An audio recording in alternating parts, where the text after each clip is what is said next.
And the Washington Post says 2 federal agents are accused of stealing from a criminal website they were investigating. This morning, they face money laundering and wire fraud charges. Chip Reed is in Washington with details from the indictment. Chip, good morning. Well, good morning. In 2012 and 2013, 2 federal agents were investigating the Silk Road website where users could buy and sell illegal drugs using the web-based currency known as bitcoins. But federal prosecutors now say those 2 agents were actually benefiting from the very site they were trying to bring down, information that is threatening to undermine one of the Department of Justice's most important cases. Carl Force, a drug enforcement agent, and Sean Bridges, a member of the Secret Service, were working undercover to unmask this man, Ross Ulbricht. The government suspected the clean-cut 30-year-old was Dread Pirate Roberts, the creator and operator of Silk Road. Force and Bridges used fake identities to communicate with Ulbricht. That, federal prosecutors say, was just the start of their deception. It's truly more complicated than any spy thriller I can think of.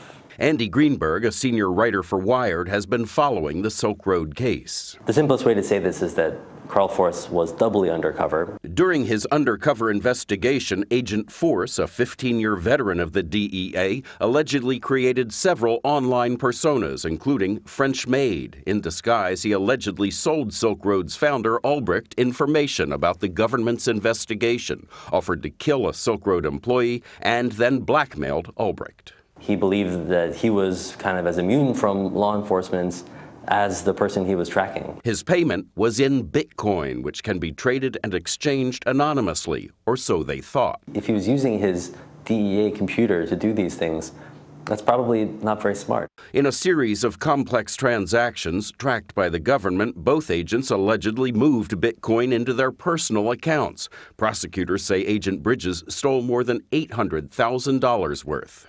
They may have succumbed to that temptation of dirty money and the impunity of anonymity, just as all of the users of Silk Road and its drug dealers were. Ulbricht has already been convicted of running Silk Road and is awaiting sentencing, but his lawyer told us these new charges against the federal agents who are investigating Silk Road are, quote, strong grounds for appeal.